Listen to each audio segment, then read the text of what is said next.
Hey, everybody. Hopefully by now you have finished that review pack that I gave you yesterday. If you needed more time, hopefully this up gave you a little bit more time to finish. What we're going to do now is we're going to go over it, make sure that everything matches, all the answers you have are correct and complete. And if there's something missing or something incorrect, you can have a chance to correct it. So you have all the stuff you need to kind of go over things, study up, and be ready for tomorrow. I have finished preparing the final. I think it'll be really good. I think you'll enjoy the opportunity to write things down, which I know sounds weird, but I guess we'll find out. All right, let me share my screen and let's begin. Okay, so starting with the unit number one, SI, units and metrics. Number one, how do you know if an observation is qualitative or quantitative? Initially, from what I saw yesterday, again, we're falling back on some old misconceptions, and that is, does it have a number or not? That can be a little bit misleading. We want to make sure that when we answer this question, when we're determining if something is quantitative or qualitative, we ask ourselves this question: was something counted or measured? If the answer is yes, then the observation was quantitative. If the answer is no, then the answer is qualitative. Some examples of words that are kind of a gray area are words like all.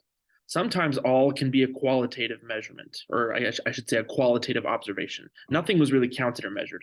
Other times, though, the word all can mean, in this particular circumstance, can be quantitative.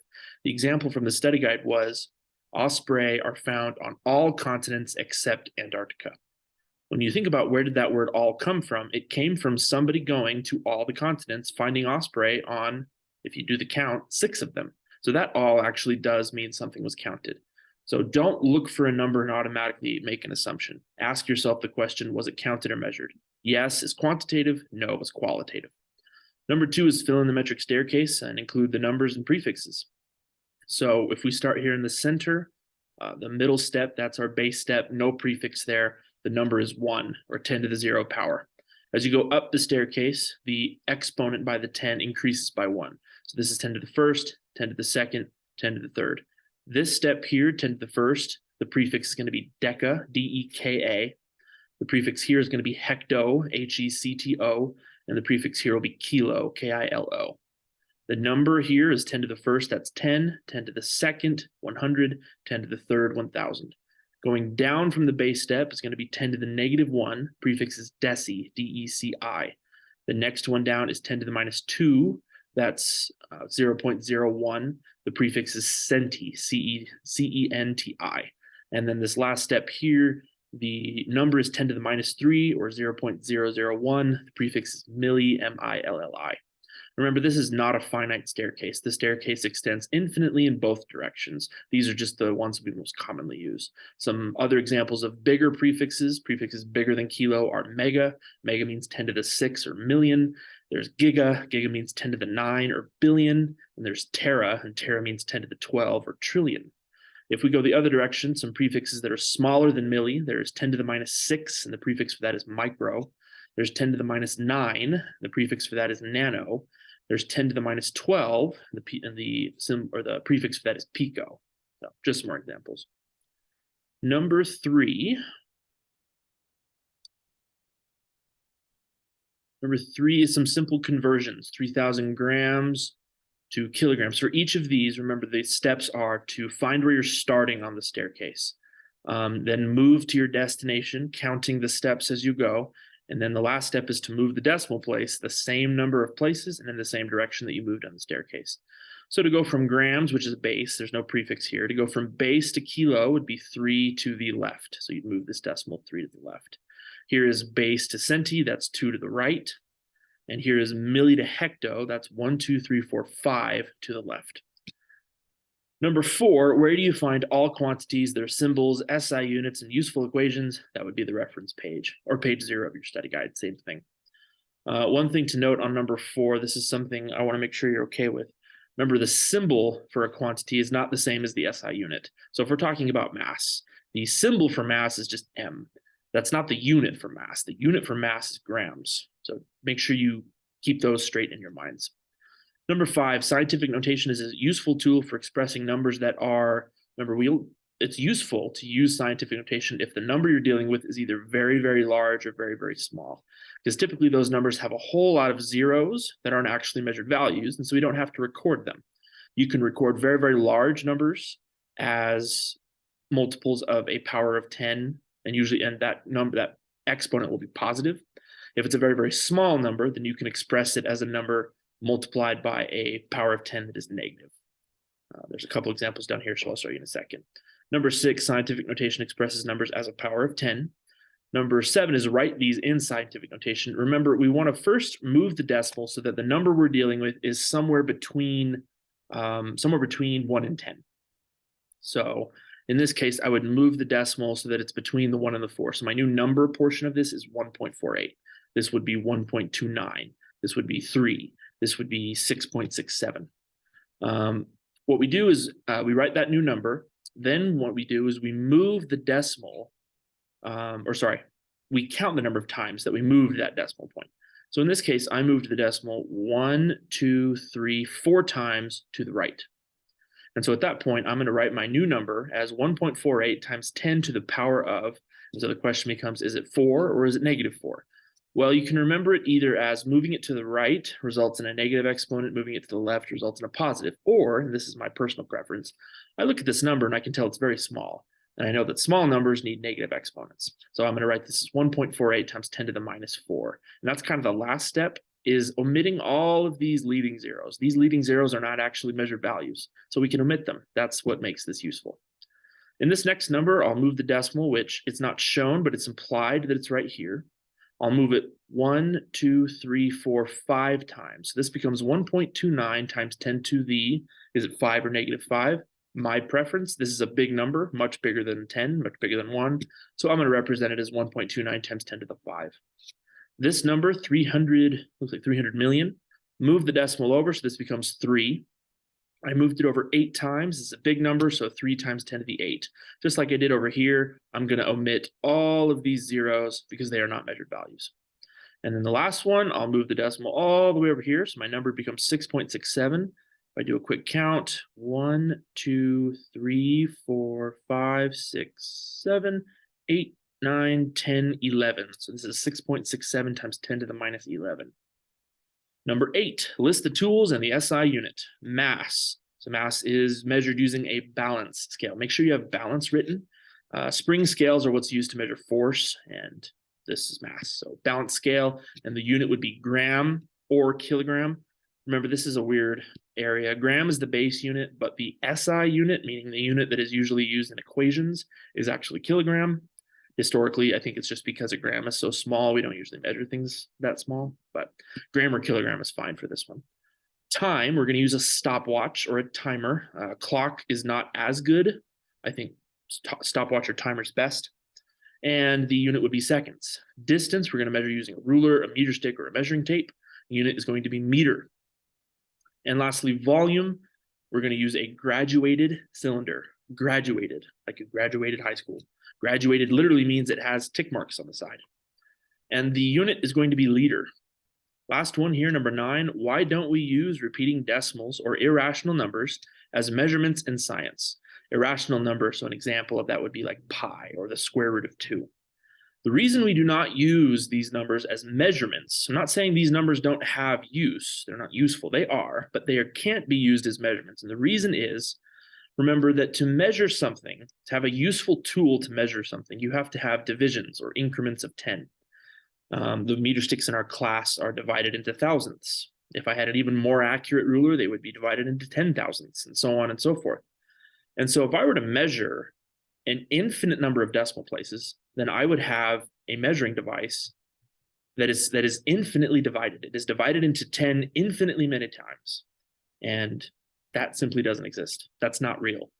So we can't measure infinite decimal places. And when we record measurements and calculations, we only want to record the decimal places that we're sure of that we actually measured. 1 second, the light turned off. Gotta love automatic lights. All right, so that does it for SI units. Moving on to number 2, scientific destiny.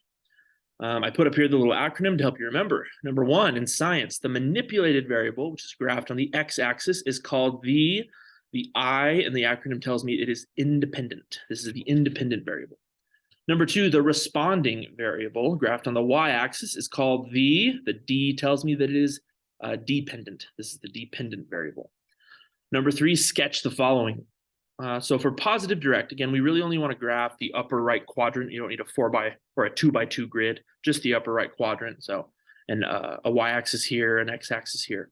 A positive direct relationship is going to be going up and to the right. I'm not concerned with if it's a straight line or if it's, exponential or curved. I just want it to go up and to the right. A negative inverse, that's going to be going down and to the right. So I should say a positive direct relationship, that's where the x variable goes up, the y variable goes up with it. In the negative inverse, as the x variable goes up, the y variable goes down. That's why the graph trends downward and to the right. In a constant relationship, you're going to have, as the x variable gets bigger, the y variable does not change. And so the line you would draw is going to be more or less horizontal. Now, remember, this doesn't mean that every single data point will be exactly identical. There can be some variation, and that's to be expected. When we measure things in the real world, things don't really end up being the same every time. But if we can measure multiple data points and they all end up being within the same number of a very small margin of error, we're going to assume it's a constant relationship. Lastly, no relationship. In this one, as the x variable gets bigger, the y variable changes, but it does not change predictably. I can't predict what will happen. So in this graph, the data points will kind of be scattered all over the place with no clear trend or relationship. Number four, what is density? I'm asking for a qualitative definition. We define this a couple of ways. We said that you could define density as how compact an object is or how condensed an object is. The higher the density, the more compact that object. We also said you could define it as how close together the atoms or particles in something are, and I think that's fine too. Number five is what is the quantitative formula? This is where we want to put the definition, the actual equation. So density, which is represented by the Greek letter rho, or that fancy lowercase p.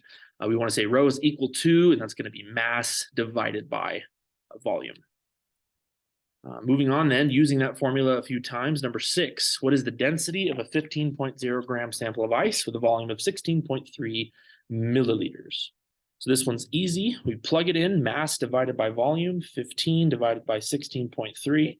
That comes out to 0.92024, blah, blah, blah. Remember to keep decimal place accuracy at the front of our minds. Each number in the problem had one decimal place. So I'm going to include one decimal place in my answer. So I'll round my answer to 0.9. My units are going to be grams per milliliter, or grams divided by milliliters. Number seven, what is the mass of a chunk of gold that has a density of 19.32 grams per milliliter and a volume of 1.67 milliliters? To solve for mass, we need to multiply density and volume together.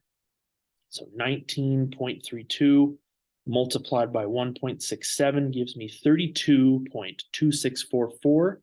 Each number in the problem had two decimal places, so I will round to 2 as well. So my final answer is going to be 32.26. The units are going to be grams. Since this is mass we're talking about, I'll stick with grams as my unit. Number 8 says an unknown liquid sample has a mass of 213.6 grams and a density of 100.75 grams per milliliter. That's a big density. It says, what is its volume? So if we do the division, actually I should mention, if we want to find volume, we do have to divide. So we're going to do mass divided by density. So 213.6 divided by 100.75, I get 2.12. This number, however, right here has one decimal place. This has 2, so I'll round to 1 decimal place. So I'll put 2.1 as my answer. The unit here, the volume unit I'll choose would be milliliters. 2.1 milliliters. Number 9, if you smash a breadstick end to end, what happens to its volume and why, and what happens to its density? So if we think about smashing a breadstick end to end, we are quite literally compacting it. We are making it more compact, more condensed. We're making the atoms, particles, molecules, whatever you want to call it, closer together. So we are decreasing its volume. It is taking up less space. And so its volume will decrease. And at the same time, because we're compacting it, we are increasing its density. The math would work out to be the same. If density is mass over volume, then decreasing volume will increase density. Number 10, if you cut a Snickers bar in half, explain what happens to the density of each Snickers halves. Well, by cutting a Snickers bar in half, I have halved the mass, but I've also halved the volume. So if I halve both mass and volume, the density remains unchanged. The same would be true if I doubled mass, doubled volume, or tripled mass, tripled volume. All right, unit number 3, swing point. Number 1 says, what does it mean if something is periodic? Give 3 examples. Remember, to be periodic means to be simply repetitive, a cycle, something that repeats itself. Ideally, it's predictable. Examples, there are plenty of examples. The hands on a clock are repetitive and predictable. The rotation of Earth, the revolution, the orbit of Earth. There are plenty of things in your life that are repetitive. I trust that you know these. Number 2, what are 2 requirements to be simple harmonic motion? Remember, this is a specific subset of periodic motion. It has 2 additional requirements. The first one is it must have equilibrium. Equilibrium is a natural resting place. And requirement number 2 is it must oscillate. Oscillate means to move back and forth, and it doesn't have to be back and forth. It could be left, right, forward, backward, up, down. So some examples. I think the prototypical example that we all know and love is the pendulum. The pendulum is simple harmonic motion. Another example, some of you said swing. That's true, but a swing is really just a giant pendulum. Some examples I showed you in class were a spring that bounces up and down. That is simple harmonic motion. It has equilibrium and it oscillates. Another example, I tend to think of things that vibrate, because really vibration is just oscillation, but we just think of it as being faster. So I think about like a guitar string. A vibrating guitar string is simple harmonic motion. Another example could be waves. Now that's the next unit, but waves are simple harmonic motion. All right, moving on, number 3. What is the period? And what are the units for a period? The period is defined as the time it takes for something to repeat itself, or the time it takes for something to complete a repetitive cycle. The units for period are seconds, because period is a measurement of time. Number 4, what is frequency and what are the units of frequency? Frequency is not just counting how often. That is the first part of it. Frequency is defined as how often something occurs in a given amount of time, and that last part is crucial. The units for frequency, the SI units of frequency, are hertz, and hertz is defined as something, one cycle, one repetition, whatever, one something per second. Number 5, how are period and frequency related? These are negatively related. As the period gets larger, meaning as the time it takes for something to repeat itself gets longer, the frequency will decrease. The number of cycles it completes will decrease. And these are not only negatively related, but they are exact inverses of each other. The other word for that is reciprocals. So if the period is 2, the frequency is 1/2. If the period is 0.25, then the frequency is 1/0.25. So the relevant equations would be T, capital T for period, equals 1/frequency, or 1/f, and f equals 1/t. A pendulum consists of a bob hanging on the end of a string. The bob is pulled back to a certain height, which we call amplitude, and let go. The pendulum swings back and forth regularly. So I'm trying to tell you it's predictably repetitive, it's periodic. Number 6, which of the following will affect the period and frequency of the pendulum? Mass, length, and amplitude. Hopefully by now you're shouting at the top of your lungs, length. Length is the only thing that will affect the period and frequency of a pendulum. The mass does not, and the amplitude does not. Number 7, how do you measure the length of a pendulum? Hopefully you remember the paperclip activity. We made pendulums out of paper clips, but instead of kind of stacking all the paper clips into one spot, we let them hang on a chain. And what we found was that to determine the length, you really had to find the center of mass, not the top of the bob, not the bottom of the bob, but the center. So to measure the length of a pendulum, I would start at the top where the string is, where the pivot point is, and then I would measure down to the center of the bob, the center of mass. Number 8, when energy is added to an object's natural frequency, that object will begin to oscillate. Each oscillation will increase in amplitude. This phenomenon is called resonance. So the blank is resonance. To spell it for you, R-E-S. I have to remember how to spell it. R-E-S-O-N-A-N-C-E, resonance.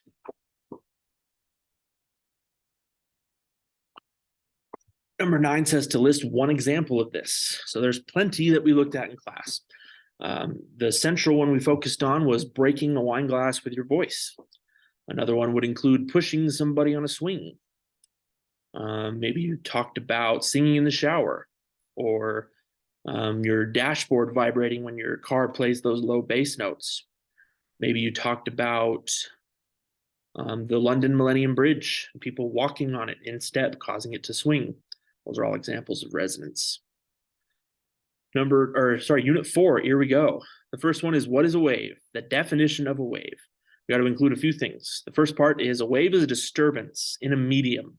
When I say medium, I mean air, water. It could be a solid, it could be really anything. A disturbance in a medium that transfers energy, but not matter. That's the full definition. So energy is being transferred from point A to point B, but the matter itself is not. A wave doesn't move matter from point A to point B. Instead, what it does is it oscillates. The matter literally just oscillates. Could be back and forth, front and back, up and down, but the matter isn't moved forward from point A to point B. Only energy is. This is a diagram pulled straight from your study guide. We're simply labeling some parts of a wave and defining them. For wavelength, I would want to label that as being the distance between any two identical points. So it could be from crest to crest, from trough to trough, or if I started here, I'd want to end over here. So that's what wavelength is, the distance between identical points on adjacent waves. A crest is any maximum, any high point up here. A trough is any minimum, any low point. Amplitude we defined as the distance from equilibrium. So when you label it, you'll want to measure from equilibrium. You always start there, and then you can either go up to a crest, or you can start at equilibrium and go down to a trough. Either one is equivalent. E says sine curve. Remember, a sine curve is a mathematical function, but for us, it's a mathematical model of a sine wave. So this right here, this squiggly line that we draw on graph paper is not a wave. Waves are physical entities, but this is a good representation of one. F says, what does the dark horizontal line represent? This horizontal line here is going to be the equilibrium, the resting point of a wave. Again, like we said before, waves are simple harmonic motion. G, what is the amount of wavelengths which pass by in a second called? That would be the frequency. H, what is the time needed for the wave motion to repeat itself? That would be the period. In this box here, the time needed for one, remember this symbol's name is lambda. It's a Greek letter, but it means wavelength. So the time needed for one wavelength is the wave's period and is measured in seconds. How many wavelengths in 1 second is the wave's frequency and is measured in hertz. Number 2 says, what is the relationship between frequency and wavelength? Well, we found through multiple different investigations that as the wavelength increases, the distance between crests gets bigger, the number of waves that pass by actually decreases. And the inverse is true as well. As the wavelength gets shorter, the number of waves that pass by increases. So this is a negative or an inverse relationship. Number 3, how do our ears register a change in sound frequency? That is registered as a change in pitch. So high-pitched sound has a high frequency, lots of vibrations per second. A low-pitched sound has a low frequency, not very many vibrations per second. How do our ears register a change in sound amplitude? That will be registered as a change in volume or loudness. So a large amplitude sound wave will sound loud to us, and a low amplitude sound wave will sound soft or quieter. Number 4, if you're playing a trombone, how do you change the pitch? Again, pendulums served as a very useful analog for sound. If we want to change the pitch that is produced by really any musical instrument, what we're doing is we're changing its natural frequency. And the only way to really change natural frequency is to change the length. There are other ways, but the most practical, the method that serves the most use in actually playing the instrument is to change its length. So in the case of a trombone, if I want the trombone to play a low pitch, then I'm going to move the slide outward so that the length of that tube is longer, making the frequency lower. And the opposite is true. If I would like the pitch to be high, I will bring the slide in, effectively making the tube shorter. If I want to change the volume of the trombone, well, that's not going to be controlled by the slide. Instead, that's kind of going to be controlled by me. I will need to kind of blow harder into the trombone, make these vibrations not more frequent, but just bigger in amplitude. Number 5 says, what is the frequency range of human hearing? This is 20 to 20,000 hertz. Say that one more time, 20 to 20,000 hertz. Anything outside of that range, most people just don't have the hair cells, the functionality in their ear to really hear it. It's not that the vibrations aren't there, we just can't process it. What do we call frequencies higher than this range? So if there's a frequency above 20,000 hertz, then we call that an ultrasonic frequency or an ultrasonic wave. This isn't in number 5, but just so you know, if the frequency were to be lower than 20 hertz, we would call that infrasonic, I-N-F-R-A, infrasonic. Okay, getting close now. Number 5, kinematics. First question here says, what is kinematics? The prefix kine means motion, and matics means study, language, or in the language of science usually is math. So to define kinematics, I would say the study of, the language of, the math of motion. Right here it says kinematics involves the study of time, position, and rates. Number 2 says, what is a time instant? An instant in time refers to one specific moment in time. So an example would be 5 o'clock or 12:30. These are not measurable. You can't measure an instant in time. You can reference it, but you can't measure it. Number 3 says, what is a time interval? An interval of time is defined as the elapsed time, or the time that has passed between two instants or two events. So if I said that a movie begins at 6 o'clock and ends at 7:30, then the time interval would be an hour and a half, the time that passed between the start of the movie and the end of the movie. These intervals of time are measurable, and this is the kind of time that is used in equations. Number 4, which of the two, instant or interval, is measurable? That would be the interval. Number 5, how do you calculate a time interval? Well, we always want to do subtraction. Anytime you're calculating an interval or a delta, a change, you can always do subtraction. You're going to want to subtract the final state or the final time minus the initial state or the initial time. So in the case of that movie example, to calculate the time interval of the movie, I would take the final time when the movie ends, which is 7:30, and subtract the initial time when the movie began, which is 6. And 7:30 minus 6 makes an hour and a half. Number 6 says, what is the difference between distance and displacement? Distance is defined as the total length of a path followed by a moving object, taking into account all the changes in direction and turning around and all that stuff. Displacement, on the other hand, is defined as the shortest distance between 2 points, regardless of the path that the object followed to get from point A to point B. Another way to define displacement is simply change in position. How did that object's position change? It doesn't matter the path that it took to get there, just how did the position change? Similarly to a time interval, displacement is also an interval of sorts. It has a delta, and so it can be calculated the same way as taking the final state minus the initial state. So if an object starts at a position of 2 and ends at a position of 10, then its displacement can be calculated by simply taking its final position 10 and subtracting its initial position 2. Its displacement would be 8. Distance, on the other hand, can't be calculated the same way. I need to know the path it took to get from position 2 to position 10. Number 7 says, when are distance and displacement numerically equal? This is only true if the object follows a straight line path. In that case, the distance is going to be equal to the displacement. Number 8, on the other hand, says, when are distance and displacement not numerically equal? This is true in any other circumstance, when the path followed by that moving object is not a straight line. So if there's any change in direction, any turning, then the distance is no longer going to be equal to displacement. And what's going to happen is the distance is going to become larger. Number 9 says, what is the difference between a scalar quantity and a vector quantity?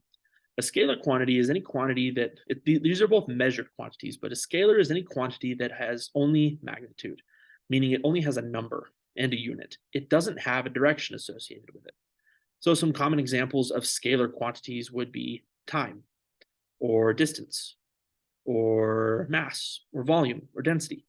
These quantities do not have a direction. They're just numbers. A vector quantity, on the other hand, does have a direction. vector quantities, you have to take the direction into account, and it is reported as part of the measurement. Some examples of a vector quantity would include displacement. So for example, if I start at position 0 and I move to the right 5 units, then my displacement would be 5 to the right. If I start at the origin, if I start at position 0 and I move to the left 5 places, then I would report my displacement as 5 to the left. Often what we do in physics is instead of writing left, right, up, down, we instead replace those with positive and negative. Positive and negative don't actually mean big or smaller. Instead, they just mean opposite directions of each other. So if I defined right to be positive and left to be negative, then I would report my displacement as positive 5 or negative 5.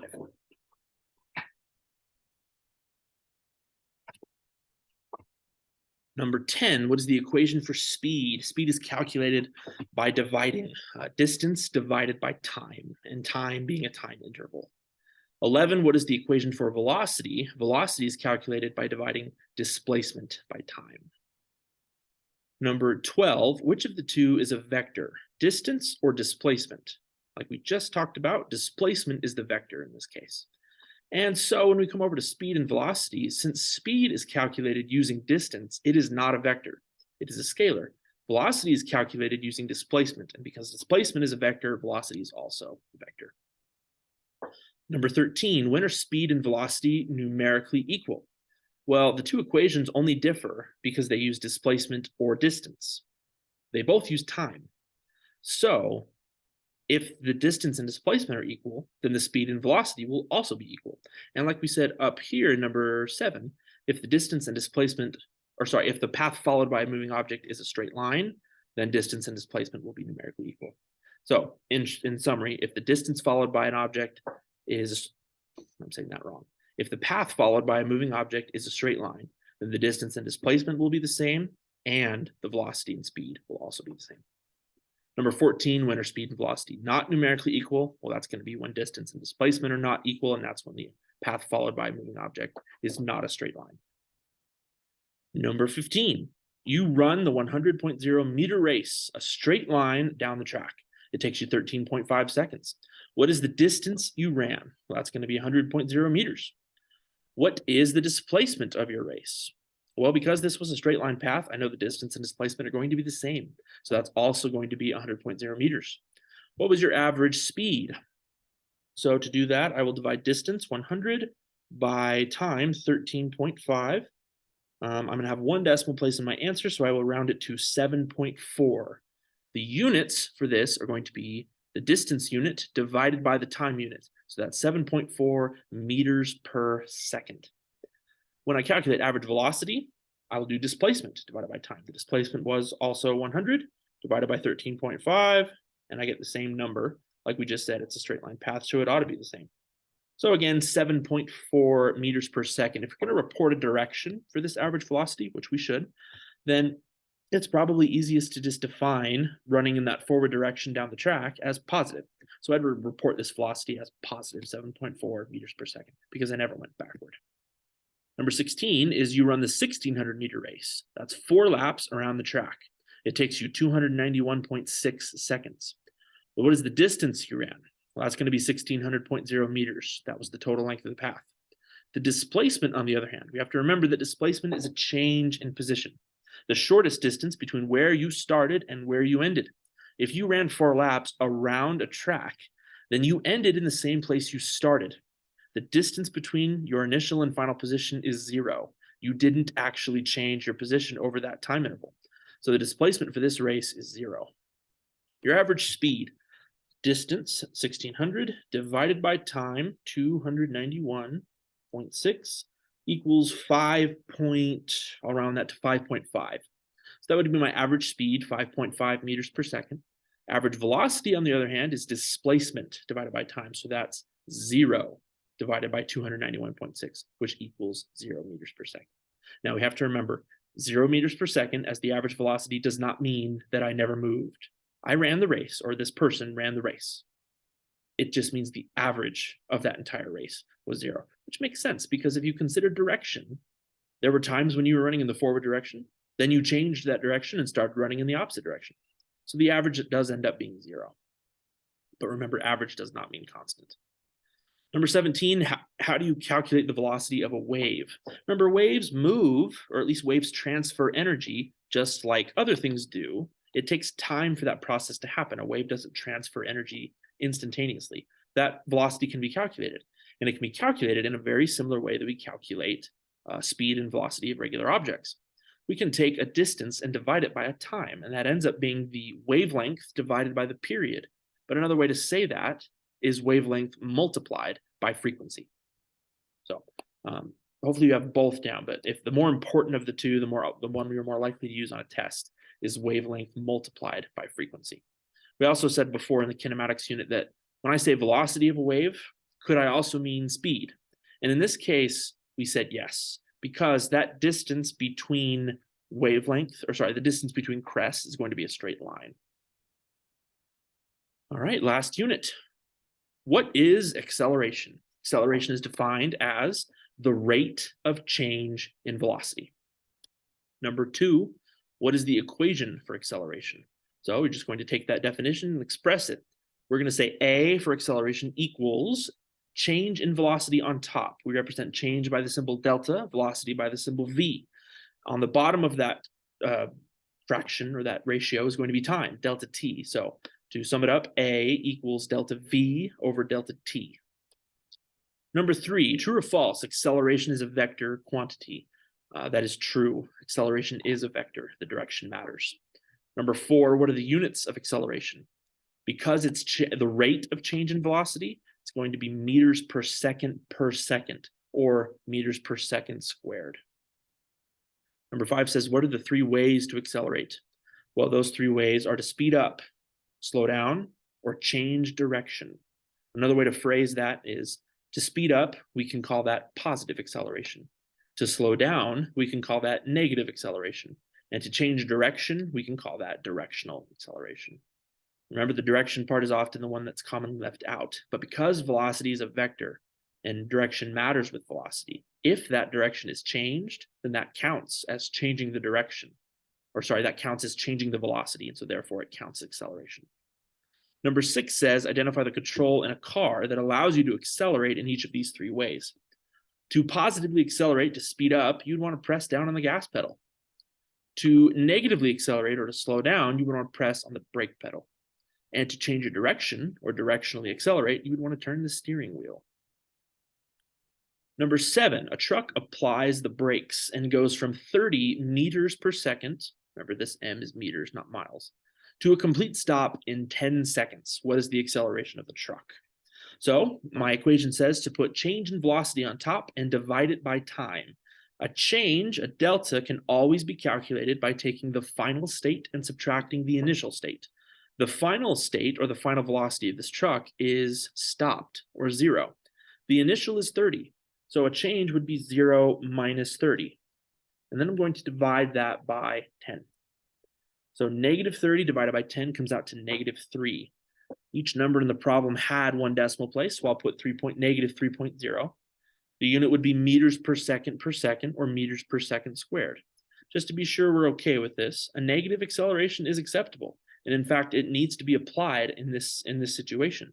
Remember, negative acceleration means to slow down. And this truck went from 30 to a complete stop. It clearly slowed down, so its acceleration should be negative.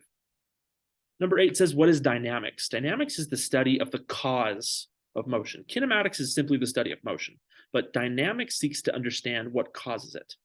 So in other words, it's the study of things that are accelerating and the cause of what makes things accelerate. Number 9 says, anciently Aristotle believed that the natural state of an object's motion was to be, and that is at rest. Aristotle thought that everything naturally tended to be at rest. Or in other words, Aristotle believed that forces are required to maintain something's motion. If I want something to move, I have to push on it or pull on it. And if I stop pushing or pulling, it will return to its natural state, which is at rest. Galileo, on the other hand, provided evidence that this is not always true. Instead, Galileo asserted what we now call the law of inertia. I simply wanted you to state the law, including a definition of what inertia is. The law of inertia can be stated simply as an object will remain in its current state of motion. Now, if that state of motion happens to be sitting still, then it will tend to stay that way. But if an object is moving, then it will tend to keep moving at that speed in a straight line.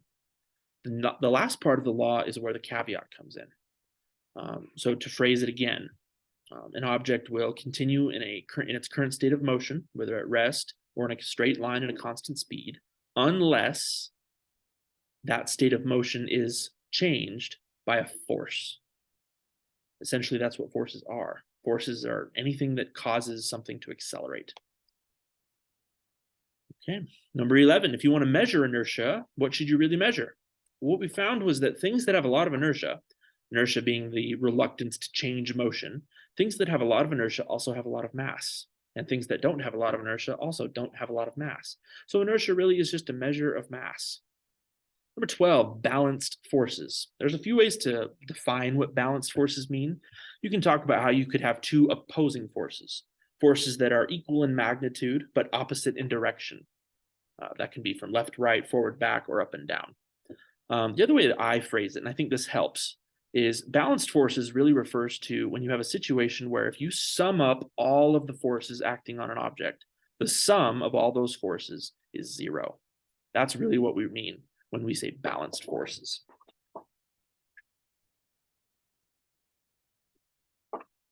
Okay. And last one, unbalanced. Well, it's just the opposite. If balanced means the sum of the forces is 0, then unbalanced means the sum of the forces is not 0. After adding them all up, there's kind of a leftover. There's some force that was bigger than the rest, and it's pointing in a certain direction. Number 14 says that an object will always accelerate in the direction of and that would be the unbalanced force or the net force. Net means sum. So for example, if I have an upward force of 10, a downward force of 10, a leftward force of 5, and a rightward force of 6, if I sum all those forces up, the upward and downward force will cancel each other out because they're in opposite directions. You could think of it as 10 and negative 10. The leftward force of 5 and the rightward force of 6, however, do not completely cancel each other out. If we call the leftward force negative and the rightward positive, 6 to the right, that's positive 6, plus negative 5 would result in a net force to the right of 1. Last few, a ball is being twirled around on a circle by a string at a constant speed. Number 15, is the ball accelerating?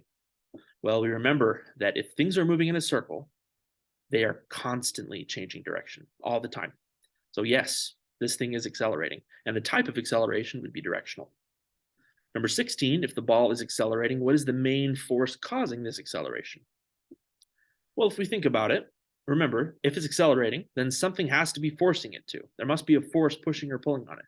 And if a ball is being twirled around on a string, then the thing that's pulling on the ball is the string, and by extension, whatever's attached to the string. So if it's you, or if it's some machine or whatever, that's the force that is pulling on that ball.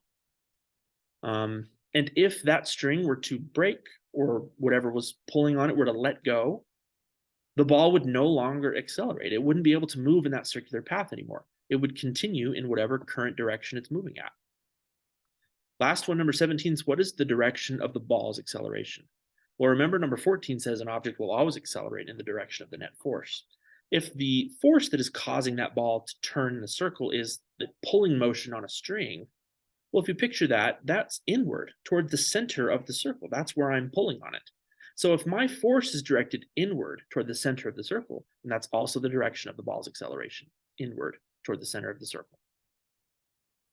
And that concludes the review pack.